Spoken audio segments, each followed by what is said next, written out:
WA3QIZ. Do you read me? Seymour, isn't it about time you made a real friend? Mother, please. I'm communicating with my fellow hams. How do I talk? Push this button here. You're all losers! Hello, everybody, wherever you may be, from coast to coast and sea to shining sea. Welcome back to the World's Radio Show. This is Ham Radio Live. Thank you so much for coming today. It's 31st day of July, 2021. Glad to have you today. Today's show number 250, and it comes with a little bit of work for sure, but I hope it helps you. How I passed all 3 license exams in one sitting, plus the 10 habits to make you a great ham radio operator in this show. Glad to see you wherever you're from. I'm hopeful that we get some folks from Europe. I'm sorry it's so late. It has just been one of those days, a long time in the computer to put this together, but here we are. Hello, everybody, wherever you may be. Welcome to the show. It's great to see you today.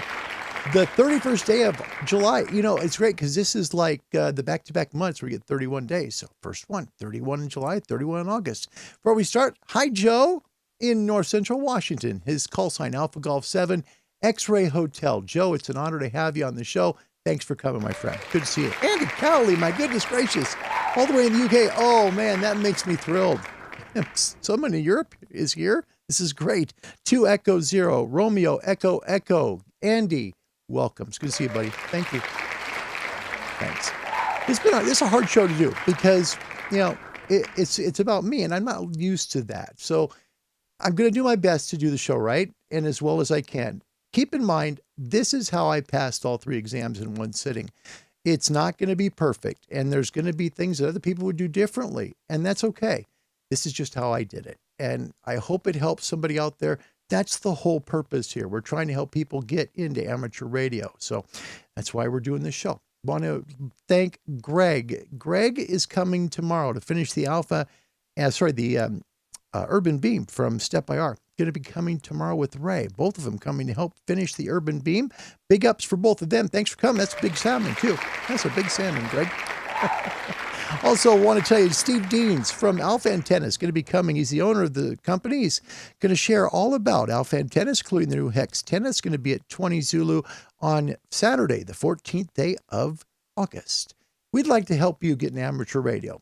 I know there's lots of folks out there that have thought about it, maybe just don't know how to do it.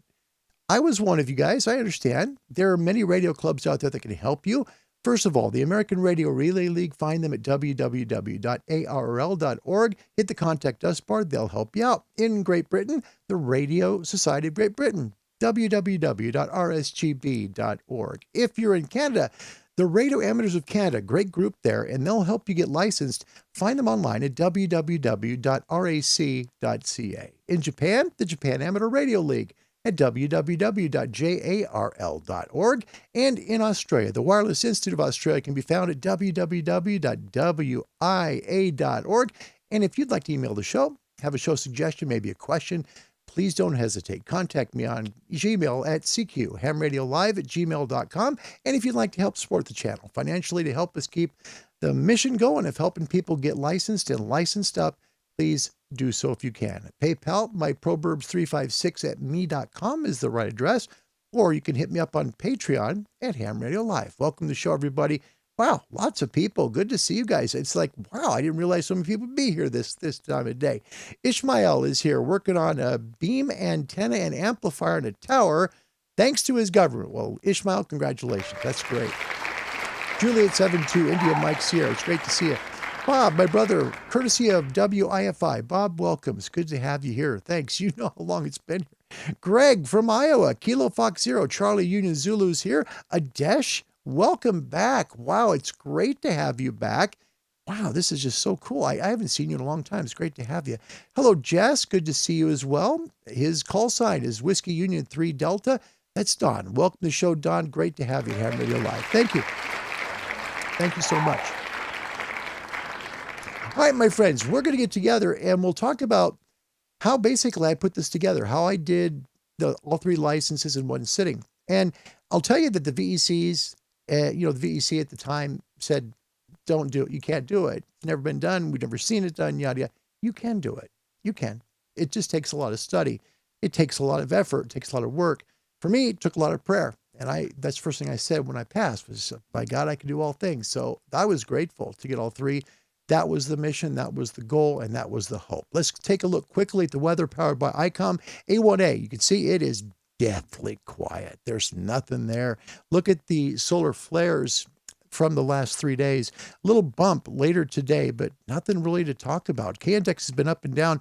K2 and K1 MUFs around the world. Alaska 16.69, Boulder at 17.69, Ascension Island, they're in the dark still at 23.73, Athens, Greece, at 19.25, Hermanus, South Africa at 8.81, and Darwin, Australia, waking up from 9.15. They'll get themselves up higher than that. SFI, look at that, 75 with a solar number of 0. Seriously, a solar number of 0. Look at the A1A. There's just no bright spots. That's what's going on. K-index of 1. We've got decent conditions, 80 to 20. 6 meters E-skip possible, yeah.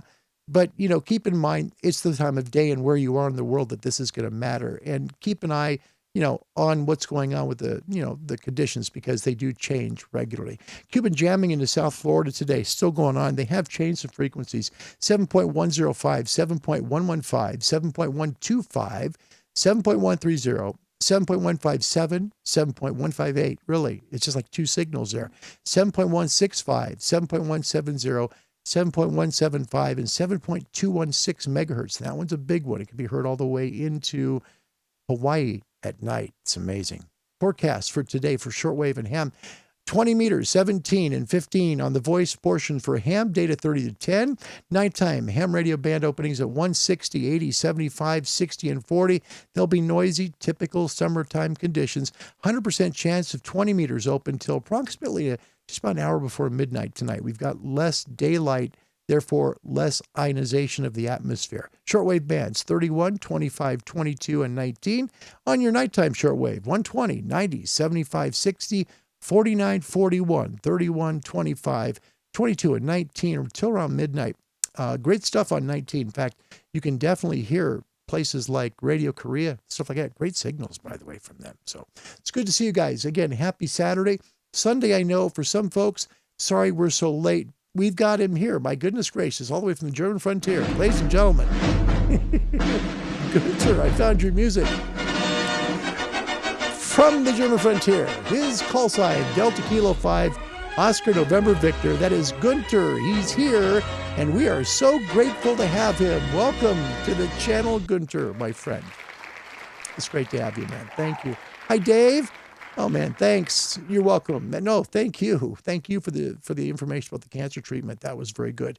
Paul, it's great to see you as well. It's an honor. Thanks for coming today to Ham Radio Live. We're grateful to have you. All right, so we're going to talk today about the ways that I passed the ham radio tests from 0 to extra at one time. And I want to preface this.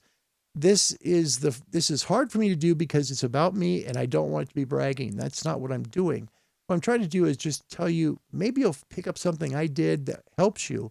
I hope it does, because that's the whole purpose of putting the whole thing together, okay?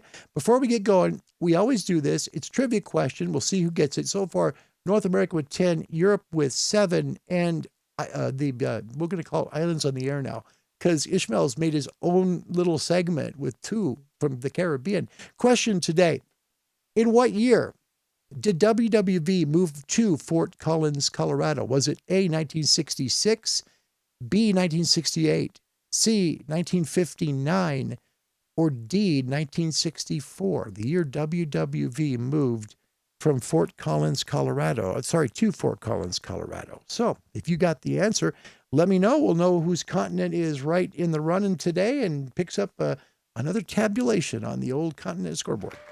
It's great to see you guys today. It truly is. All right, let's see what we got. So far we got Ishmael. First one in. He's guessing B. B is not correct, Ish. That's not it. It's not B. But keep going. Yeah, the first year WWV moved to Fort Collins, Colorado. And we'll talk about the tests today. All 3 license tests, the U.S., as well as different tips that maybe you can use to pass them, okay? That's the whole point. We'll go over the tests in length. I'll go over test questions, and we'll have some basic fundamentals for folks who might want to get into ham radio or people who want to license up. I think this might be, well, I hope I hope it'll be a show that you'll enjoy. Andy Kelly, he guesses C on the trivia question. What year did WWV move to Fort Collins, Colorado? Wow. This is an interesting question when you think about it, because WWV, there's a WWVB, and of course WWVH, and WWVH, of course, over in Hawaii, and then WWV and WWVB are both in Fort Collins. Yeah, it used to be the other way around. WWVB used to be in Boston. That's why it had the B at the end of the call sign. So WWV moving to Fort Collins, Colorado, and we have answered questions and answers about that today. And we have a answer here of B. No, not a B. Not a B, but a good guess. C. It's not C. Guys, now you got only two. There's only two away, okay? So before we get this next segment, let's figure either A or D is the answer when WWV moved to Fort Collins, okay?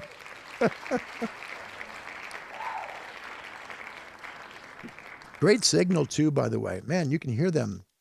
You can hear WWVH all the way into Asia and WWV all the way into Europe. Great signal. So either A or D, hit me up. We'll let you know who gets it right. Okay, first of all, let's talk about, and Ishmael comes in right away. Oh, look at this. We got a D and a D and a D right away. It's real quick.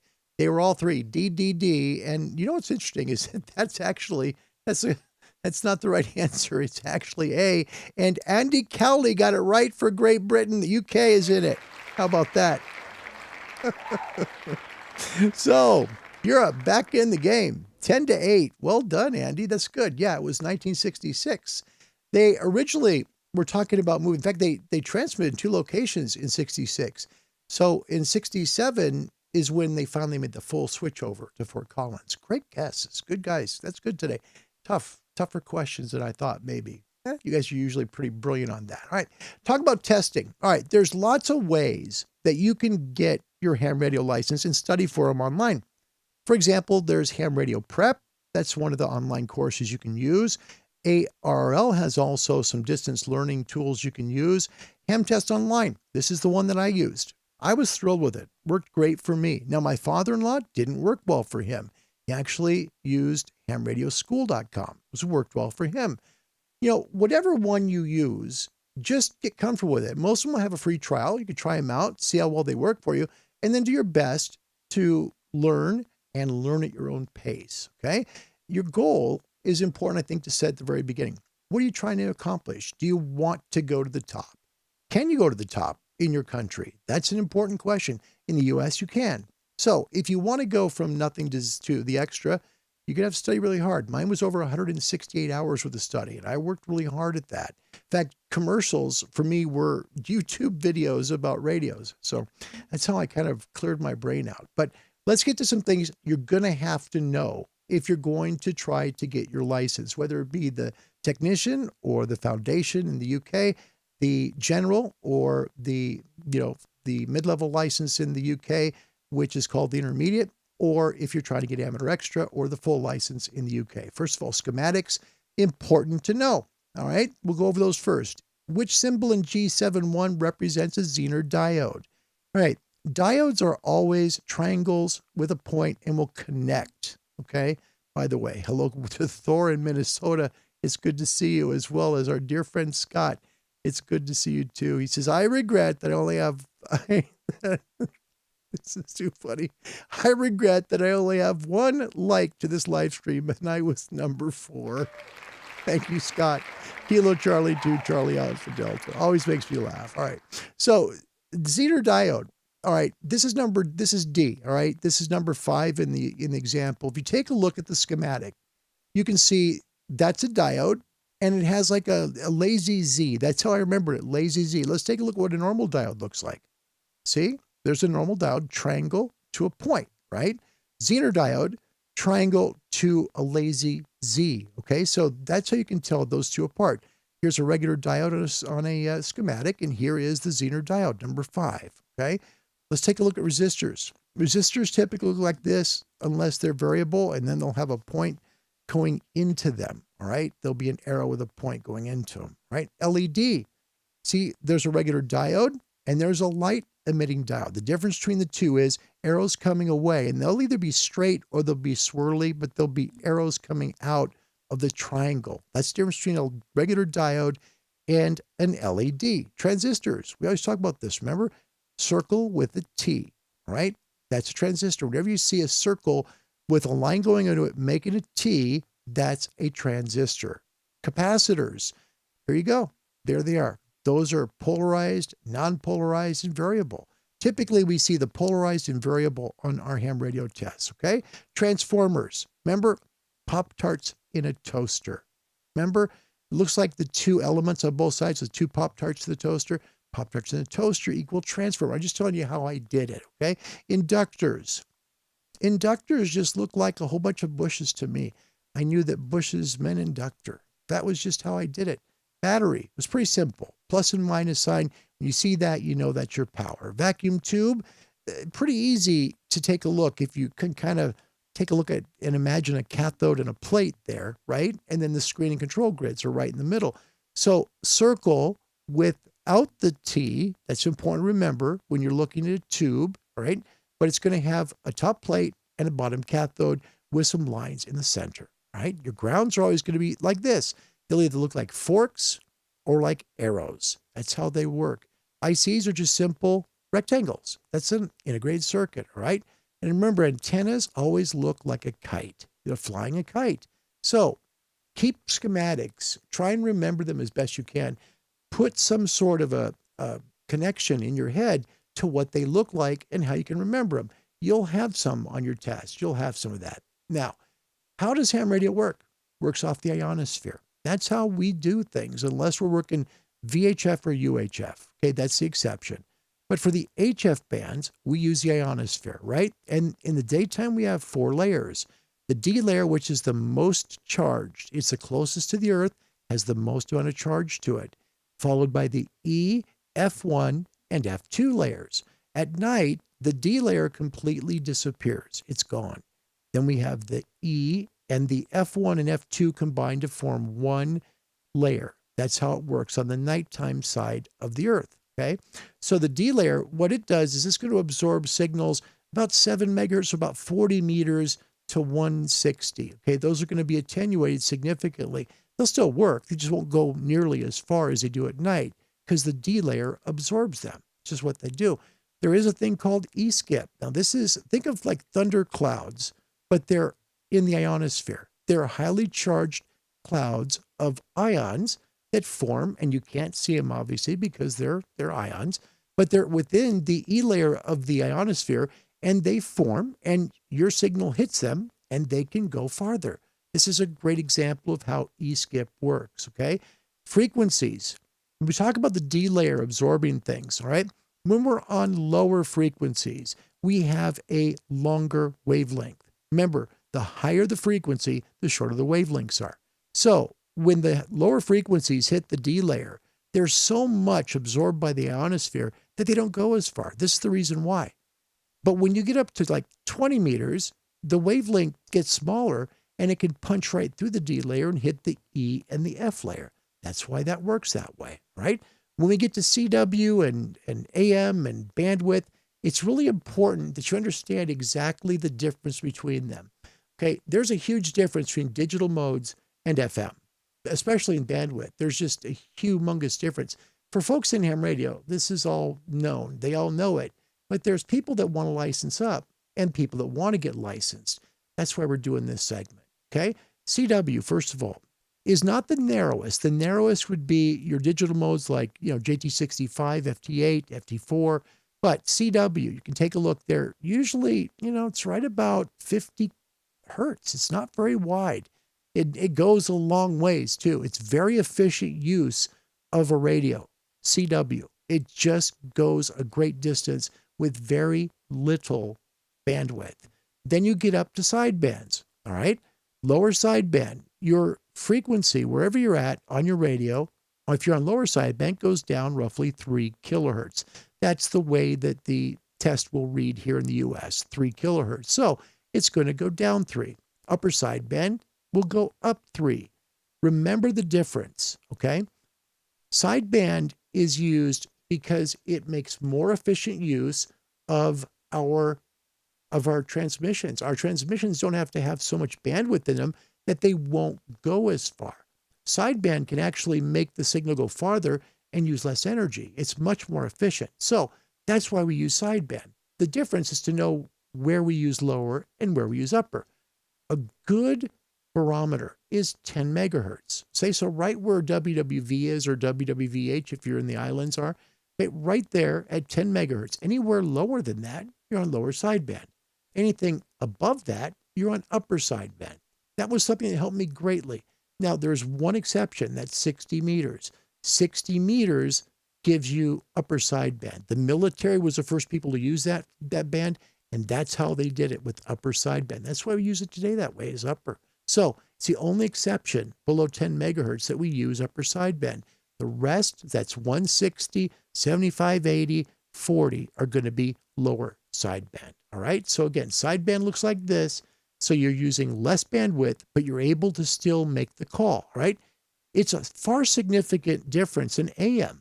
Look at AM. AM is going to take 6 kilohertz. Instead of 3, it's going to be 6. You have a carrier in the center, and you get the lower sideband and the upper sideband. I've always told you folks, think of a bologna sandwich. That's AM. Okay, you've got your bologna as a carrier, and both pieces of bread represent the sidebands. When we get to FM, it gets quite a bit bigger. Instead of 6 kilohertz, you're now 12. That's why FM sounds so pure. That's where we get the beautiful sound of FM. And that's why it uses so much bandwidth. It's important to also know your band plan. Now, this is for IARU Region 2, right? In the US, we're in Region 2. If you're in Europe, Region 1. If you're in Australia, Japan, you're Region 3. But here is Region 2's band plan, right? So it's important you understand not only the license class you have, but where you can transmit, whether it be in Morse code or it be in voice or digital modes. Take a look carefully and read this, because there aren't that many of them. And you can memorize enough of this that it'll help you in the test. And there will be questions about where you can and cannot transmit. All right. So please pay attention to that. That's a really big key. Key number 1, look at your band plan. Know what it means. All right. The other thing is to have a good idea about radio architecture. First of all, superheterodyne. Superheterodyne takes multiple stages with a crystal oscillator and makes a radio work. That's essentially how it works. The crystal oscillator helps to maintain frequency lock, and then additional ones can come in to help make it more selective, okay? So you have your RF amplifier and tuning stage first that comes out of your antenna. Then you've got your mixer, which is combined. And the reason it's called a mixer is because it takes what's from the RF amplifier and tuner to the local oscillator. It mixes both of those. The local oscillator is a set crystal frequency. It mixes that with the RF amplifier and tuning stage and goes right to the intermediate frequency amplifier and filter. From there, it goes to the demodulator. From there, it goes to the audio amplifier and to your speaker. Now, this is a simple single stage superheterodyne. Software-defined radios are different, all right? Software-defined radios, I know this isn't the greatest in terms of its resolution, but you get the idea. It comes in first, and then it goes through immediately. Once it comes in through your antenna, it's going to go through an amplifier, and it's going to go through your A to D converter. That's analog to digital converter. Then it's going to go into another section here, which is going to be for demodulating it. And then it's go to your programmable field gate array. Sorry, your field programmable gate array. Said that one wrong. Sorry. Your field programmable gate array in an SDR is essentially the conductor of the orchestra. It tells the radio exactly what to do. It's where your bandpass filters are. It's where your notches are. It's where your digital noise reduction is. Everything is done through the FPGA, including keeping you on frequency. Okay. Those are all very important on SDRs. That's why SDRs don't have to really get optional roofing filters. Now, I know that Yaesu sells their hybrid SDR, and it's basically a 9 megahertz front end that's fixed, and you can get a 300 hertz CW filter as option, or a 1.2 kilohertz SSB filter optional. But I can tell you, if you're using both the 101 and the FTDX10, I don't think they're useful at all. Now, the 300 hertz could be for CW, but really it's such a good radio. I don't know that it really makes much of a difference. So that's super heterodyne, okay, versus software defined. Again, super heterodyne, pretty simple, just a few stages there. Came out in 1918, by the way. And now we've got super heterodyne going to software defined radios, and that's the direction ham radio is now going. It's also important to understand antennas. All right, there'll be questions like this on the test. In the antenna radiation pattern shown in figure E-91, now this is on the extra exam, what is the front to back ratio? It's simple. If you look carefully at figure E9-1, you just look at the concentric circles going out from center. The first one is minus 24 decibels, then minus 12, minus 6, and minus 3. If you look at the back portion of this, you'll see that it's right there past 24, but not quite to 12. But it's not really close to 12, so that's going to eliminate 14 decibels. It's closer to 24. That means the answer is 18. Learn to read these. They'll be on the test, especially on the extra. When you get to just the technician, okay, I found technician and general to have a lot of the same questions. You'll see stuff like this. Here's a dipole. Dipoles transmit broadside. The line that's going up and down the vertical line, that's transmitting outward. So broadside. And dipole antennas transmit broadside. Verticals transmit omnidirectionally. They go the same direction all the way around. That's how they work. But they do have their own unique takeoff angles. Here is a picture basically of a takeoff angle for a normal antenna. All right. So you're looking for a low takeoff angle peak. You want it to be low because that's going to work your DX. The lower the main lobe is, which is the longest lobe on here, the lower it is, the better your DX is going to be. All right. Directional antennas. Here's how they look. You can see that the main lobe goes forward and you have some side lobes and then nulls on the side, and then you have a back lobe. This is where you're going to measure things like your front to back ratio. See, right here, same thing. It's just that here you don't have the chart, but it does show a directional antenna. Same exact thing here as in the picture. All right. So learn your antennas. Remember, your dipoles are going to transmit outward. So wherever the wire is, if the wire is right here, it's going to transmit that way. That's how they work, and that's how they also receive. If it's a vertical, it's going to go omnidirectionally in all directions. It's just going to transmit outward, okay?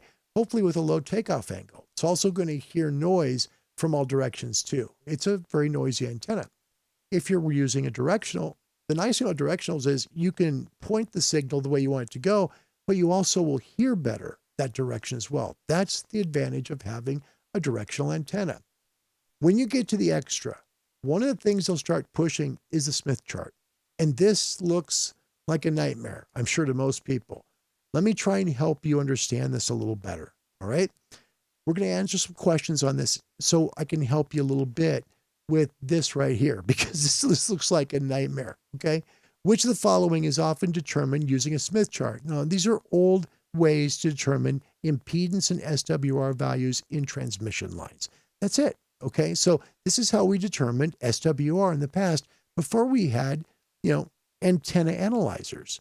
We would mathematically figure them out. So Smith charts help do that.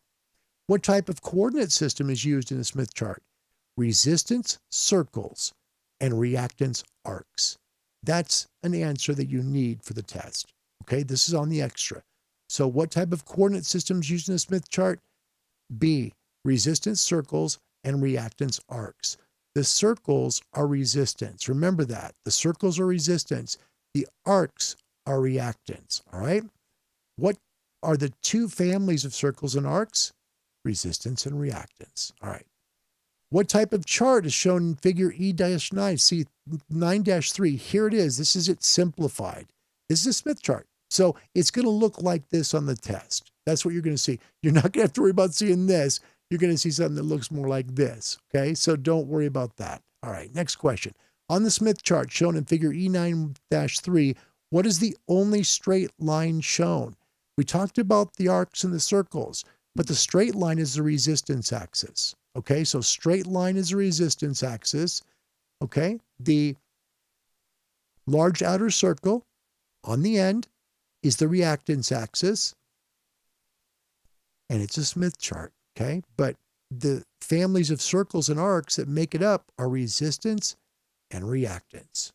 That's something to study, because if you want to be up to extra, you do need to work hard on that. By the way, I'm working hard to make this as math-free as possible, because that's the number one thing that most people tell me stops them from going up to extra, is that they're afraid of the math.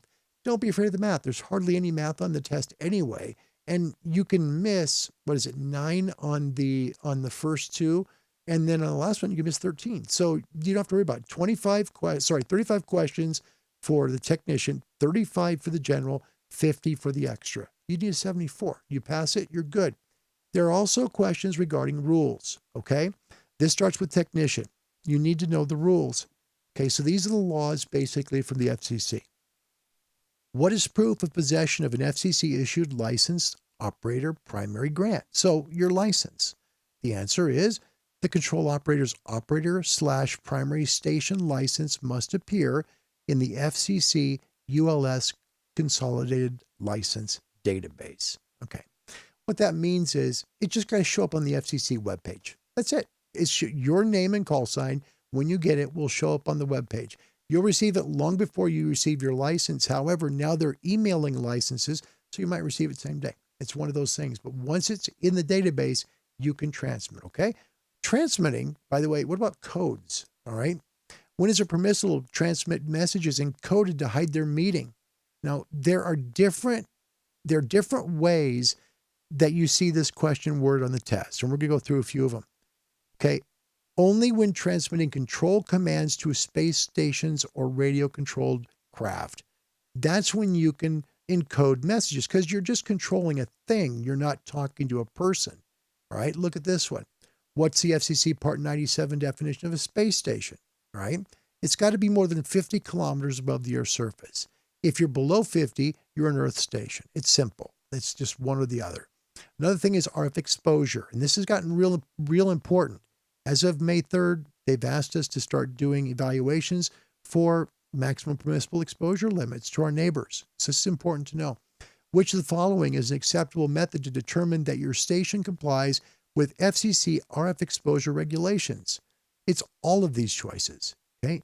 First of all, by calculation based on FCC OET Bulletin 65, also by calculation based on computer modeling, also by measurement of field strength using calibrated equipment. All of those are the right answer there, right?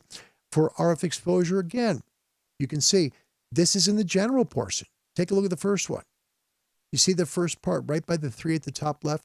It says T0. That means it's a technician question. Now we go to general. Look at that. It's the same question. What I'm trying to tell you is a lot of the questions that you see on the test are going to be repeated. So for folks that are nervous about taking generals that already are technicians, don't be, because a lot of the questions are repeated. Same thing with the amateur extra. A lot of the questions you already had, either as technician or general, are already there. You're so close. You're so close. If you're a general to getting an amateur extra license, you just don't know it. You've got most of the information right now. Don't stop learning. You can do this and you'll get your license. What about expired licenses? Okay, if your license is expired and is still within the allowable grace period, may you continue to operate a transmitter on amateur radio service frequencies? The answer, of course, would be no. Transmitting is not allowed until FCC license database shows that your license has been renewed again. And that means the FCC ULS database shows that your license is active. Then you can transmit. About music. And you'll find this on the technician, the general, and the extra, because I found it on the extra and technician on my exam. All right. Under what circumstances is an amateur station authorized to transmit music during a phone emission? In layman's terms, when can you transmit music on your ham radio? That's the question. The answer is when it's incidental to an authorized retransmission. You see those two words? Authorized retransmission of manned spacecraft communications. So you have to have authorization to retransmit it, and it has to be incidental to manned spacecraft communications, meaning it probably will never happen. Truly, okay? All right, let's get on to SWR. What reading on an SWR meter indicates a perfect impedance match between the antenna and the feed line? That'd be 1-to-1, okay? As you go out 3 to 1, 4 to 1, 5 to 1, you're getting a mismatch. Your antenna tuner in most radios today they're only going to handle about a 3 to 1 mismatch. There are exceptions. I know the Zygu can handle higher than 3 to 1. I know that the Elecrafts can handle more than 3 to 1. I also believe the Flex can handle more than 3 to 1. So there are exceptions to this, but 1 to 1 is a perfect match, meaning that most of your power from your transmitter is going out to your antenna.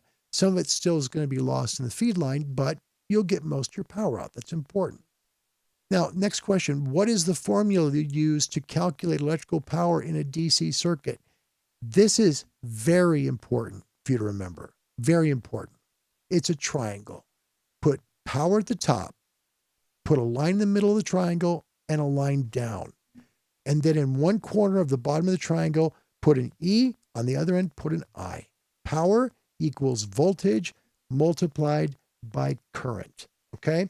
Let me give you an example of exactly what this looks like, because this will come up on the test on questions like, okay, let's show you the picture first. Here it is. Voltage is on the top.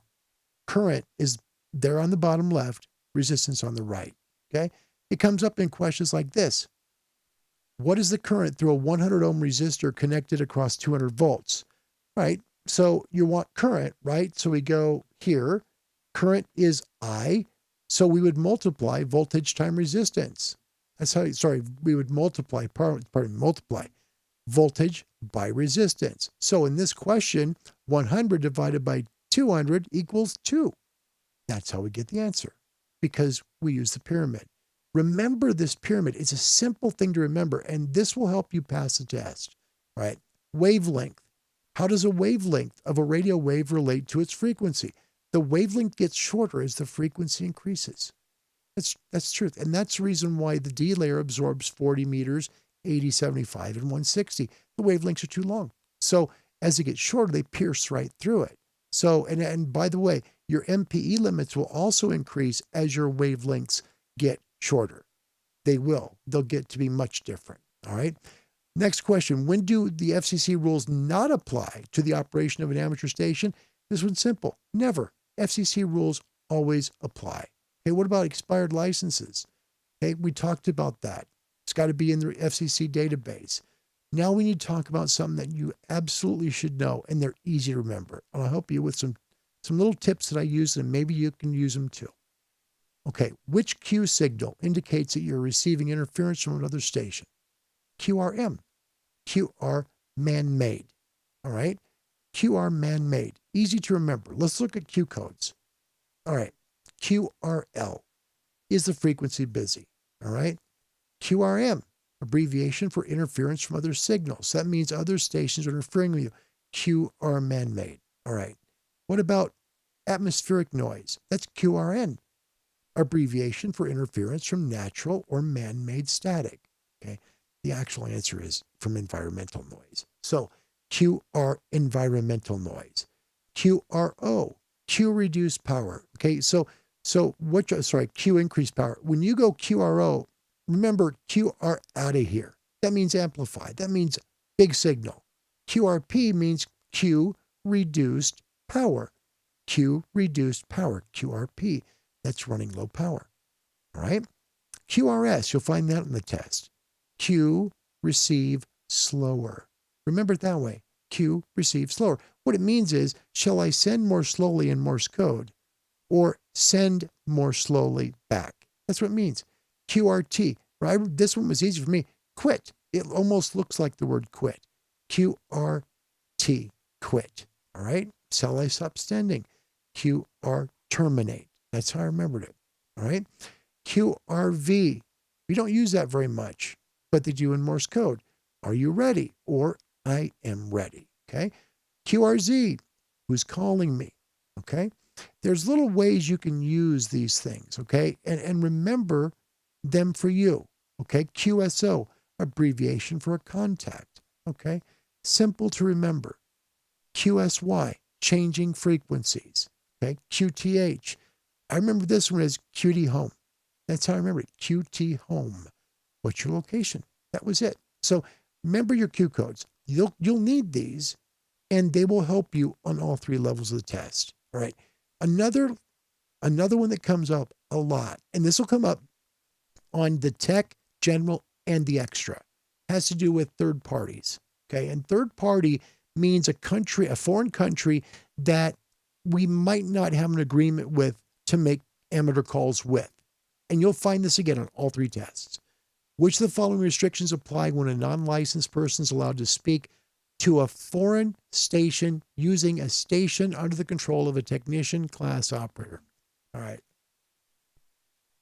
Excuse me. So, in layman's terms, you're a technician class operator. Your neighbor wants to use your ham radio. Can you talk to someone in Hungary? Only if that, let's say Hungary has a third-party agreement with the U.S. So they have to have a third-party agreement. If they do, you can make the call. Thankfully, right now, there are no countries that don't have third-party agreements, believe it or not. Satellites, that comes up a lot. What's the impact of using too much effective radiated power up on a satellite uplink? So you're sending too much power up to a satellite, trying to work a satellite, but it's too much. What it does is it blocks the downlink to other users because you're overdriving the radio up top. So don't use too much power. Just remember, when you see this about using too much effective radiated power, it's blocking access to other users. You'll also see a variant of this question on UV mode. It will say you're using UV mode to work the satellite. What does that mean? It means UHF, VHF, UV mode. Okay. You might be, calling on VHF and receiving on UHF. That's how satellites work. Okay. Here's another secret code question. When is an amateur station permitted to transmit secret code? See, now it's on the general. We first saw it on the tech. It's to control a space station. Of all these, it's to control a space station. All right. I want to especially get to number 5 here. Okay. Which of the following is a limitation on transmitter power on the 28 megahertz band, so on 10 meters for a general class control operator? It's 1500 watts PEP. All right. If you're on the HF bands, and this is where you'll find these questions.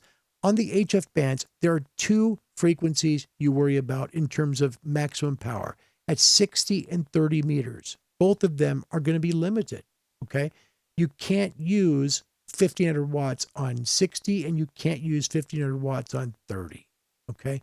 That's just the way it works. So now, and you have to follow the band plan wherever you are in the world. If you're, say, for example, in the US here, a technician, you've got to be careful in terms of how much power you use on 60, for example. Okay. Let's use 60 for the example here. Okay. So you're on 60 meters and you want to use, you want to make a call. All right. On 60, you're limited to 100 watts. On 30, you're limited to 200. But remember, 60 is only data, and it's in 5 channels. Okay? So, other way around. Data on 30, pardon me. 60 is 5 channels, limited to 100 watts, and that's because there are short wave stations that are within that area. Okay? On 30 meters, you're limited to 200 watts, but you can only use data. There's nothing more than that. All right. ITU. This is important because there's 3 ITU regions in this world. In what ITU region is operation in the 7.175 to 7.3 megahertz band permitted for a control operator holding an FCC-issued general class license? Generals can work 7.175 to 7.3 in the U.S., but it's only in Region 2. Region 1 and Region 3 do not allow you to transmit over 7.2 megahertz because they have short wave frequencies there. Okay, so here is the ITU zone map. You can see that North and South America are Region 2. Region 1 is Europe, Africa, and the Middle East. And then you go to Region 3 and you pretty much have South Asia and Australia. That's Region 3. So remember, wherever you are in the world, when you see, your band plan, right, get to know it because the band plan is going to be totally separate for your area. It's going to be completely for your area, and it may not match others. So, for example, in the U.S., we can go up to 7.3 megahertz on 40 meters, but not in the UK. You just can't do it, okay? Next question. What sound is heard from an audio device or telephone if there's interference from a nearby single sideband phone transmitter? All right, we're talking sideband, all right? It's going to be distorted speech. The distorted speech is your answer every time. There's another variant of this question. It has to do with Morse code. going to say CW. What does it sound like? That answer is B, on and off humming or clicking. Know the difference between those two questions. Read them carefully. Remember, one says sideband, one says CW. So read the question carefully. Here's a new one. What is FT8? The answer is a digital mode capable of operating in low signal-to-noise conditions that transmit on 15-second intervals. Okay, so there's FT8. Talk about a two-tone test for your amplifier, right? Or your radio that you're using. Okay, what type of transmitter performance does a two-tone test analyze? It's just linearity, that's all. Nothing more than that. As for amplifier tuning with vacuum tubes, all right, what's the correct adjustment for the load or coupling control of a vacuum tube RF power amp? So maybe you've got an 811H, right?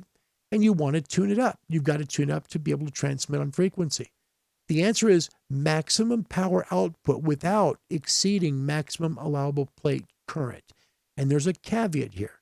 Make sure your SWR is below 3:1. You can really hurt your amplifier if you go too much. So maximum output power without exceeding maximum allowable plate current. Okay, we have LUF and we have MUF in ham radio. LUF means lowest usable frequency. It means the lowest frequency that you should be able to use for point-to-point communication. That's LUF. MUF is maximum usable frequency. That's the highest usable frequency you can use between 2 points. People tend to want to work right around the MUF because that's going to get them the longest distance. All right.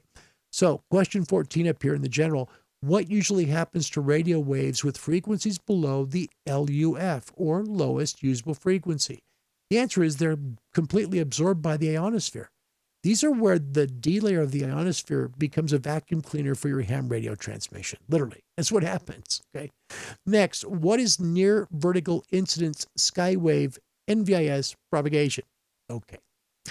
This is a $50 question, but let me give you a $10 answer. Okay. It's short distance work. That's all it is. It's literally almost making your signal go straight up. Here's NVIS. You see how the transmitter literally points the signal almost straight up and it bounces down close to you? That's working NVIS. So on this answer on number 15, it's short distance, medium frequency, which is 160. That's the 160 meter band, or HF propagation using high elevation angles. That's near vertical incidence skywave. You're literally trying to work short distance. A lot of people in Hawaii, when we were there in February, they use this a lot to be able to talk to other islands. Otherwise, they'll skip right over them and they'll miss the call. Yeah, this is NVIS. Remember, you're transmitting nearly straight up. All right. We talk about the A index in the forecast. What does it mean? It's the long-term stability of the Earth's geomagnetic field. So when we show you the A index, we want to see a number below 10, typically. Below 10 is great. All right. The K index only goes to 9. So the A index, you can get an index of 50, 60 sometimes, but we want to see it lower. It's the long-term stability. The lower the number, the better it is. Okay, what about a waterfall? Which of the following describes a waterfall display? Now this can stumble people. This can really mess people up. And it did me, but I want you to understand visually what it looks like. This is what I wish I understood before I took my test, okay? Frequency is horizontal. Signal strength is intensity. Time is vertical. Let's take a look at it, exactly what I'm talking about. Here we are right now live on 20 meters. In fact, let's go down to 40 because there'll probably be more people there. So we'll go to 40 and I'll just bring up the intensity just a little bit. All right. So if you take a look, the horizontal area here is roughly 80 kilohertz wide. That's our width. That's the frequency. Okay. You can see the one little frequency, the one little signal that's right over here, right? Okay. So that's frequency. Frequency is horizontal. It's horizontal. It's right here. Okay. Intensity is this. It's this green and white bouncing up and down. That's intensity right up here on the line. Okay. And then your time domain is what's trailing down. That's time. Okay. So when you see something like this here or right over here where you see those signal going down, that's how it works. So when we see this question, You should get this. Remember, frequency is horizontal, so side to side. Signal strength is intensity. That's the sharpness on top of the screen on that line. And the time is vertical. It just goes downwards. That's why it's called a waterfall display. All right. How is the directional antenna pointed when making a long path contact with another station? Short path is directly to the contact. Long path is 180 degrees the other way. Remember it that way. It's 180 degrees from its short path heading, or exactly the other direction. All right. Who may receive credit for the elements represented by an expired amateur radio license? The answer is any person who can demonstrate that they once held an FCC-issued general, advanced, or amateur extra class license that was not revoked. Very important, by the FCC. Look carefully at the answer here, because there's another one that's pretty close to it, okay? So take a look if you do. Here, take a look at C, for example. Any person who previously held an amateur license issued by another country, but only if that country has a current reciprocal licensing agreement with the FCC. No, that's not it. It's just anybody who's had the license before, all right? And then they get credit to a certain extent. But if you've lost your license because of time, you just didn't re-engage it, well, you're going to have to take the license again, general and extra both, just to get it back. And if your call sign's still available, you can get that back too. Okay, when is an amateur station permitted to transmit secret codes? Again, space station. This is again in the general. So again, this is really getting into the same questions that pop up.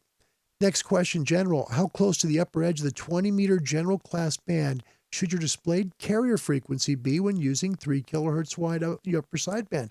So your upper sideband, carrier plus 3. Remember that. Carrier plus 3. Lower sideband, carrier minus 3.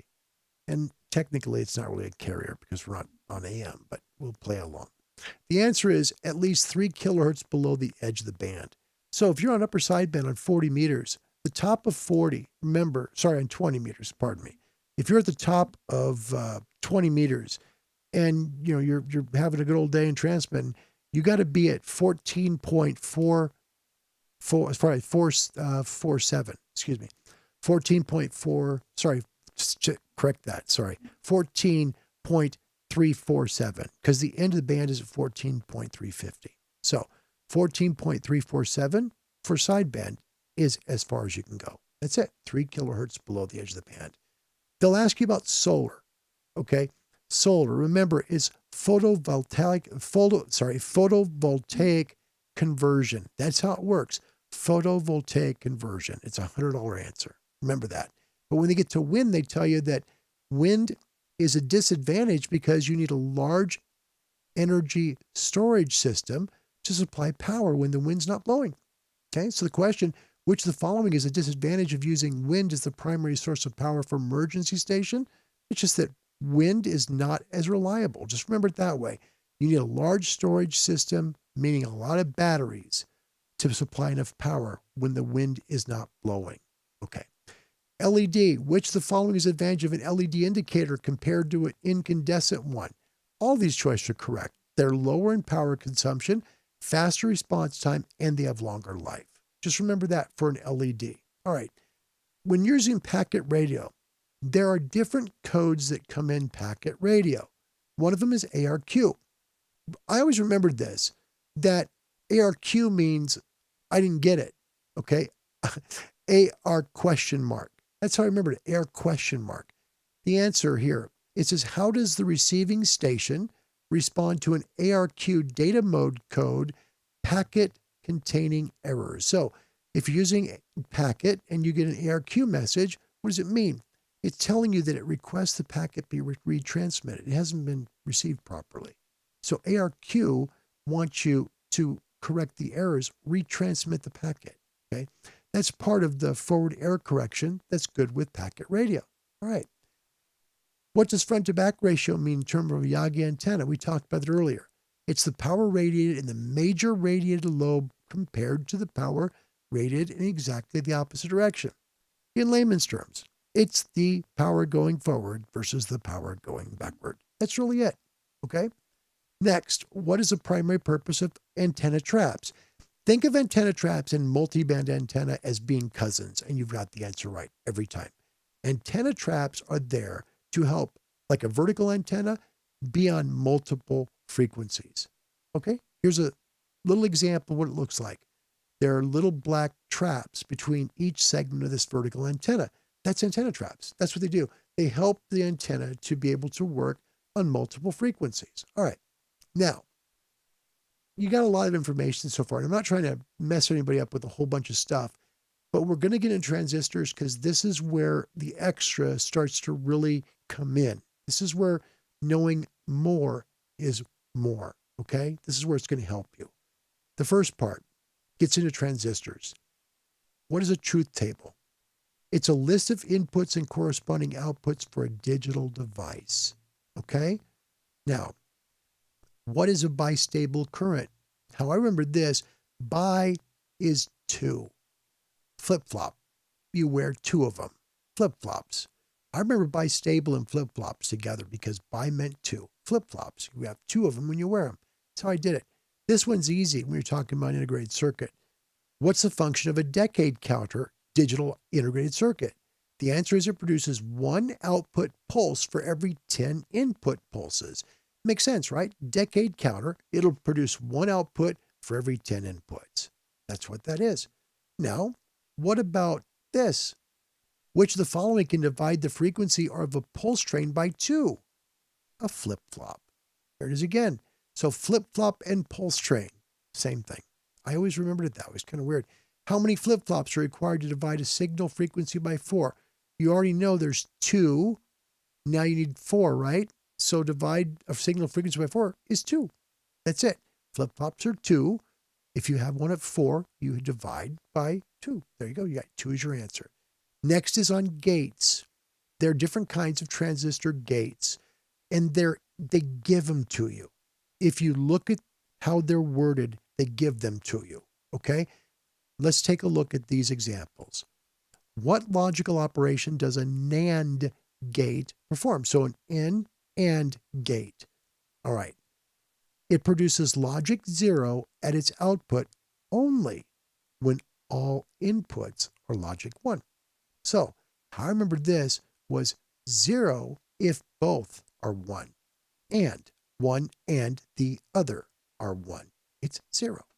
So look at the question. N would be negative, that's 0, and meaning both inputs are 1. Negative, both and 1. That's how I remember. Or, what logical operation does an OR gate perform?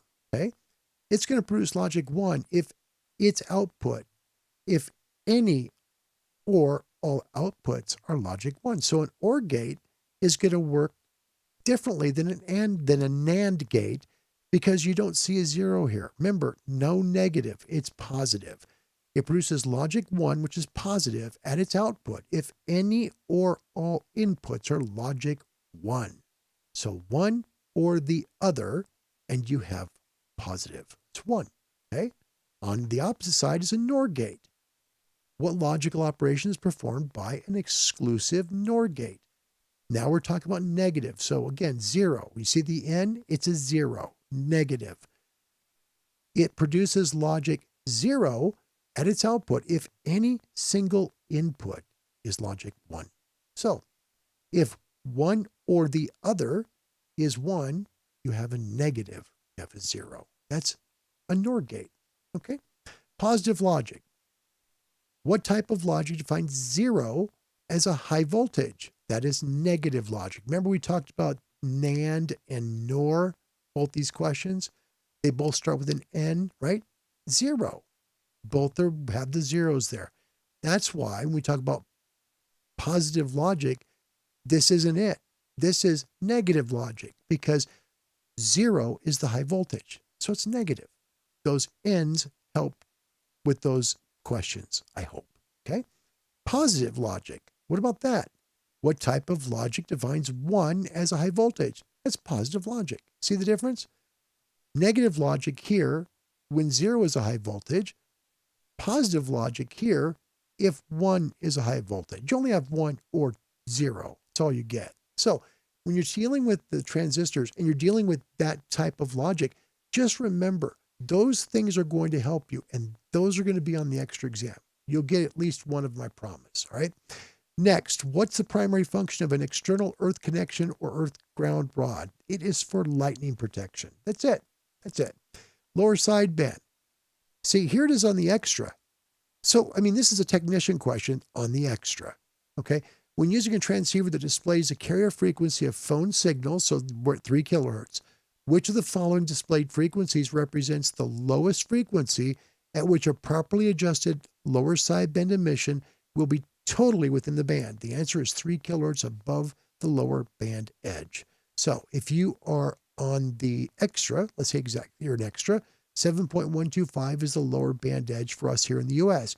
You need to be at 7.128 or higher. You'll be fine. Next question, spurious emissions. Talking about spurious emissions, there's a limit to this, okay? This is below 30 megahertz, so below 10 meters.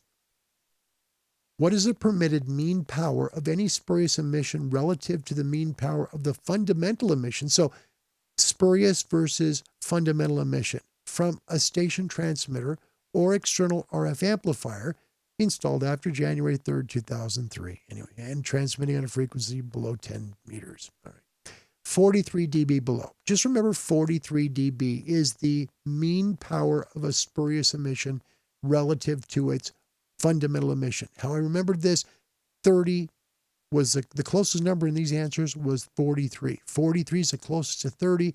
I got it right. This was on my test. That's how I did it. Next, what is meant by automatic control of a station? Think Maestro. Think Maestro. Flex Radio Maestro. Okay? The use of devices and procedures for control so that the control operator does not have to be present at the control point. Okay? You can control it from somewhere else, or it's automatically controlled by a computer. So in this case, it's going to be not remote control like a Maestro, but it's going to be automatic control by a computer. It's like a repeater, right? A repeater is going to repeat signals. This is automatic control. You're not going to be doing repeater if you're doing SSB or CW because you've got to be there. But when you're using a repeater or something, of course, automatic control, because people can't be there 24/7.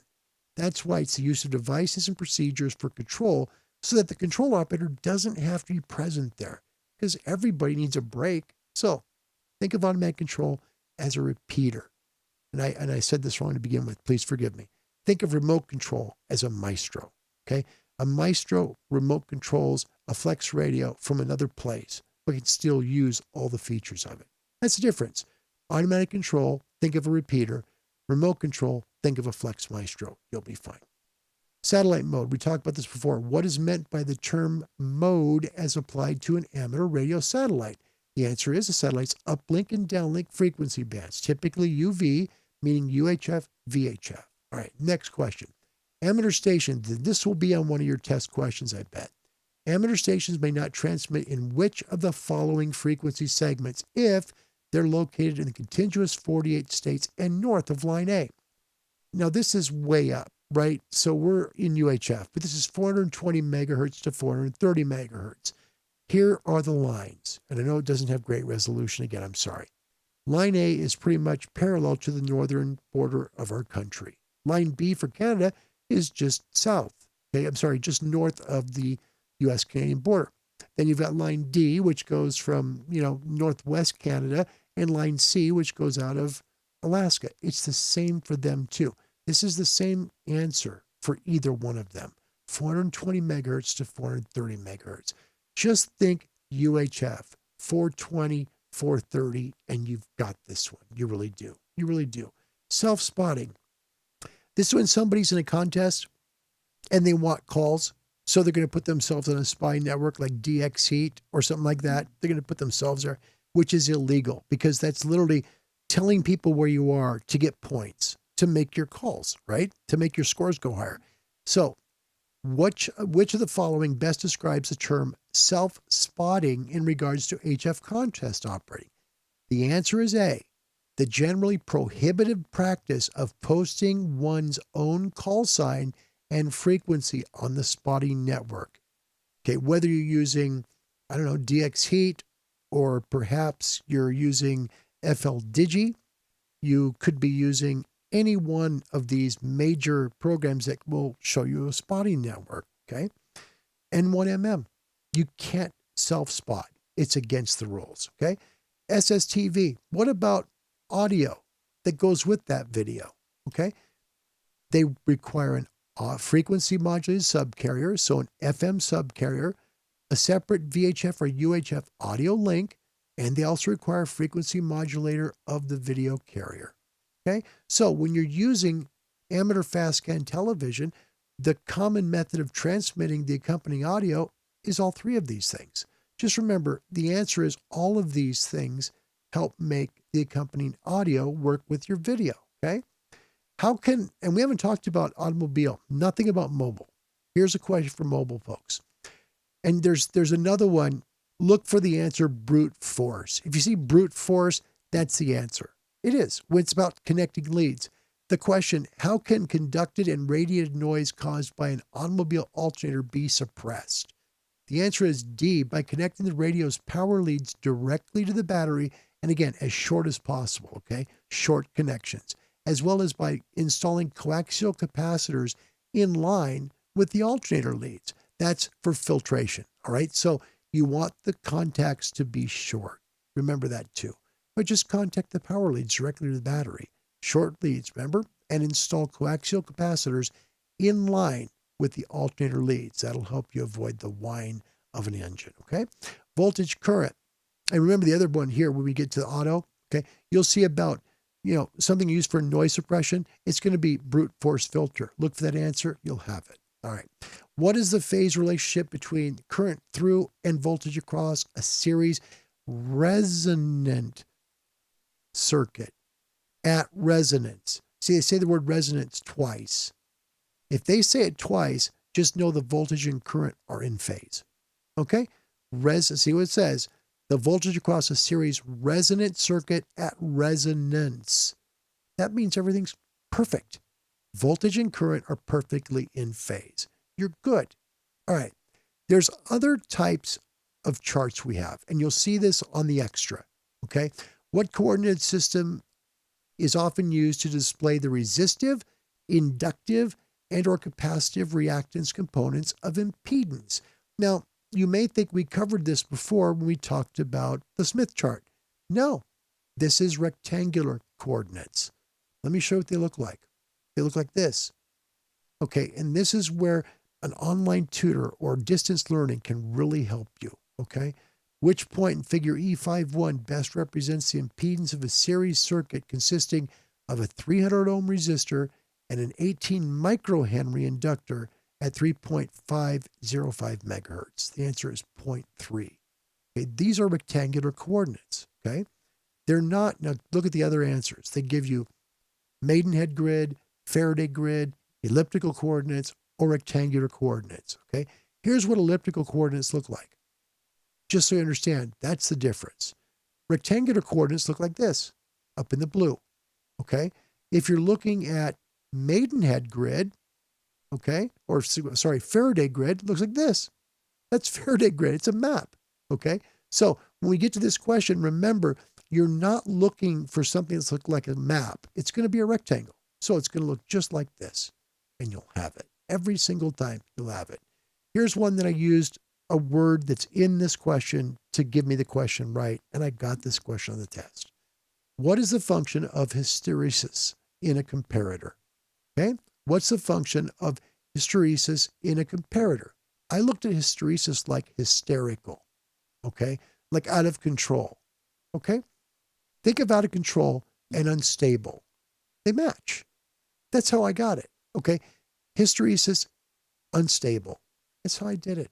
I'm just telling you how I did it. It may not be the way you do it, but think of how those words kind of connect. The answer is to prevent input noise from causing unstable output signals. Hysteresis. There you go. FEC. How is forward error correction implemented? This is part of packet radio. It's by transmitting extra data that may be used to detect and correct transmission errors. That's FEC. It's an extra piece in the packet transmission that's there to help detect and correct transmitted errors. That's it. That's how it works. Okay. What's meant by the radiation resistance of an antenna? It's the value of resistance that would dissipate the same amount of power as that radiated from an antenna. What does this mean? It means you have perfect one-to-one. You're perfect. The value of resistance. Remember, all antennas are resistant. They are. They are resistant by nature. But it would dissipate the same amount of power. How is power dissipated? By transmitting it, right? Okay, so that means you're getting all that transmitted from the antenna. So radiation resistance of an antenna is the value of a resistance that would dissipate the same amount of power as that radiated from an antenna. You've got it right.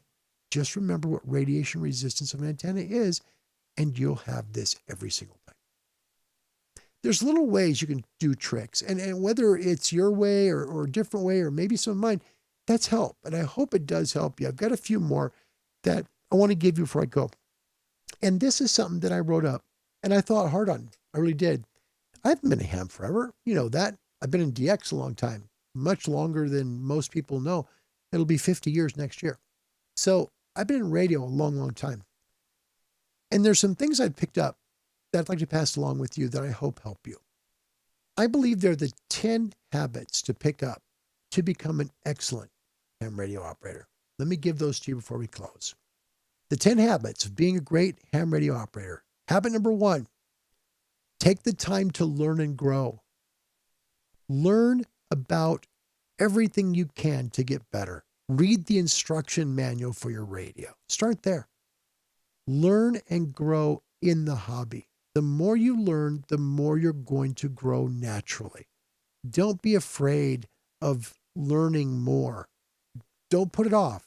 It'll be well worth it in the future. Habit number 2, have patience. We're in a time right now where people seem to want everything right now. It doesn't work that way. Nothing works that way. Patience is what pays off with persistence. Remember, have patience. If you're trying to make a call to somebody, it's a long ways away, and you've worked really hard to make that call, and it has been so hard to make it, but you hang in there, and then you make that call. It's going to mean $1 million to you because you had patience. So have patience. Don't give up. Third, be persistent. Patience plus persistence equals payoff. Keep working at it. Don't be so aggressive that you're giving your call sign over and over and over again. Give your call sign once, try and make the call, because you can really upset somebody that's on maybe a rare DX island and make them shut their radio off. I've heard that happen before. So please, don't be so persistent that you're pushing people, but just don't give up. That's what it means. Have patience and be persistent. That will help you in ham radio. Habit 4, never stop learning. If you're a general or you're an intermediate, you should be an extra or a full. You should be. Never stop learning. You can do this. Folks, I'm not brilliant at anything here, but I'm an extra, and I'm no worse an extra than any other one is. Really, that's the truth. Never stop learning. Don't put barriers up. If I'd listened to the VEC before I took my test and said, well, you know what? She said that no one's ever done it before, so I guess I can't do it. That would have been the end. I would have continued learning. But I was bound and determined I was going to pass all 3, and I worked really hard to do that. So don't stop learning. If you're a technician or a general in the U.S., or if you're a foundation or intermediate in UK, get that extra, get that full, because you deserve it. You deserve all those frequencies and all the power that come with it. Habit 5, don't be afraid to ask for help. There are times in life where we just have to have it. Maybe we don't know the answer to something. Perhaps we need somebody to come over and help us with something. Don't be afraid to ask somebody for help. Doing that, I know, is humbling. Believe me. I have 2 people coming to my house tomorrow to finish an antenna project that I can't build because my hands go numb. But because I asked, they came. Don't be afraid to ask for help in ham radio. Number 6, think of others. Before you give your call sign 15 times between QRZs, remember that there's other people around the world trying to make that same call. Think of others. Have a little bit of self-control. And remember, other people want the same fun experience that you want. So think of them too. Don't just think of yourself. This is a huge habit to get, and a lot of people don't have it. try and get this one. Number 7, get your QSL cards made. Seriously, get your QSL cards made and send them out. Your walls are going to be decorated with QSL cards from floor to ceiling. Seriously, people love getting QSL cards and they love to give them back. Get your QSL cards made because I'm telling you, what you get back is so huge. Don't forget, yeah, we've got eQSL and online QSL and stuff, but there are millions of people out there. Okay, there's a lot of hams that still do QSLs. So get some made and send them out. Number 8, and this is a big one. Don't be afraid of making mistakes. You will learn so much more from the mistakes you make than you do from your successes in life. It's unbelievable. Push the envelope. Don't do something illegal, but push the envelope. Make yourself go out there and take risks. Maybe it's an antenna project. Perhaps you're trying to build something. Build it. Don't be afraid of making mistakes because the mistakes you learn from. So don't be afraid of them. Number 9, try different modes. Don't get stuck just like me using just microphones, right? Try CW, try FT8, try SSTV, try, a packet radio set. Try something different. Maybe you like it. Maybe it's something you really enjoy, but you never would have found it if you didn't give it a shot. So try different modes because the more modes you know, the better you could be, or you'll be missing out on something that you don't know about. Try at least one other mode within the next week. The last one, go and help others with help, knowledge, or gear. So give back. This is where you go when you help somebody else. Just like what Greg's doing for me tomorrow with the Urban Beam. He's helping with his time. So is Ray. Give them knowledge if they ask you for it. Tell them how it worked for you. Explain how you did it. That's what I've done in here. And this is the longest show I've ever put together. It took 3.5 hours just to get in the computer. Okay? So this is my way of trying to give back. If someone needs gear, if you've got extra coax or an antenna you're not using, or maybe a tuner that's just sitting there growing dust, give it to them or give it to them at a reduced price. But help other people. Because when you're all done with this, you're going to have made other people so much more rich than you ever were because you gave it back to them. Those are the 10 habits to be a good ham radio operator. I hope you guys enjoyed that. All right. Well, let me check up with your comments because I stopped a long time ago just because it was a hard show to do. Steve Bangry, hello from Texas. Good to see you. My buddy, it's always an honor to see you. And I mean that sincerely. Also, Ishmael, good to see you again. Whiskey 6, Julie and your mic. It's my friend Jim from Walnut Creek, California. Thank you for being here. I appreciate that. Thor is here from Minnesota. Kilo 0, Tango Juliet Tango. Always a pleasure, my friend. It's a pleasure playing that QSO yesterday that you had. That was pretty cool. Cliff Bolts from the state of Virginia is here. Great to be here with you. Cliff, thank you for sharing your Saturday night with me. I appreciate it. VK Ham, my gosh, VK Radio Ham is back. Victor Kilo 3, Golf Echo Quebec. That's right, Golf Echo Kilo. Whew, been a long show. It's great to have you. Thank you for coming. I appreciate it. All right, I think it's everybody. Is it? Nope, Steve Austin, my mate in Liverpool, is in the house as well. My gosh.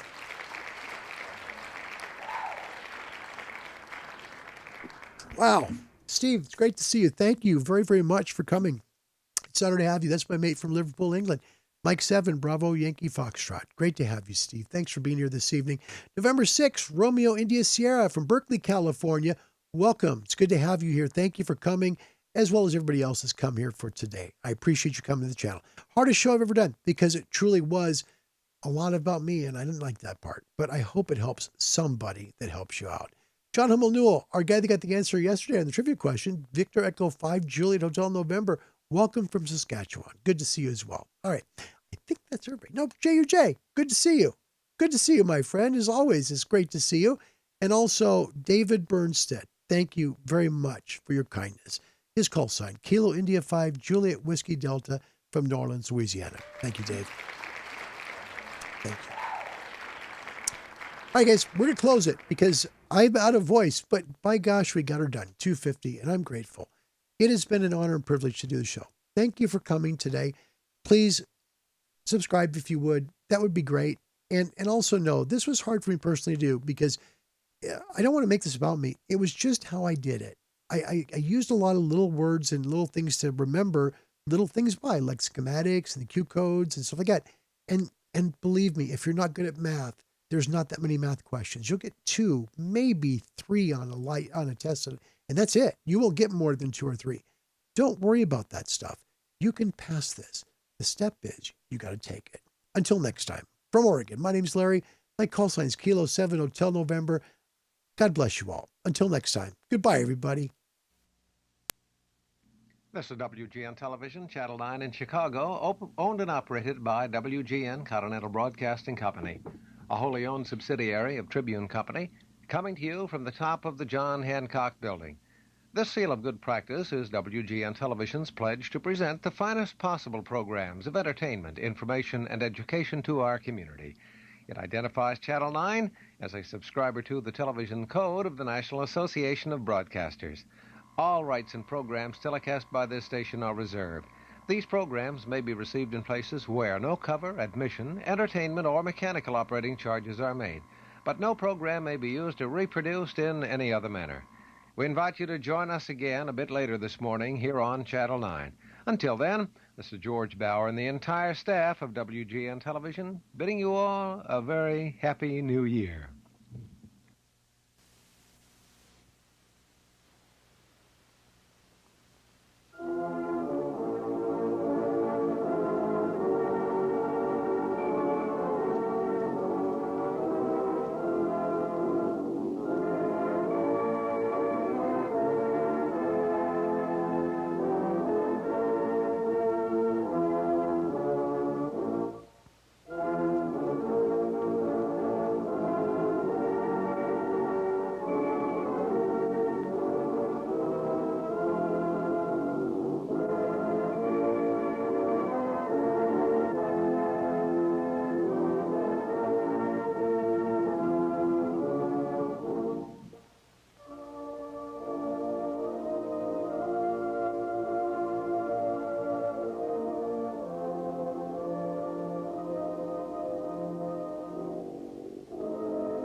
What is going on here?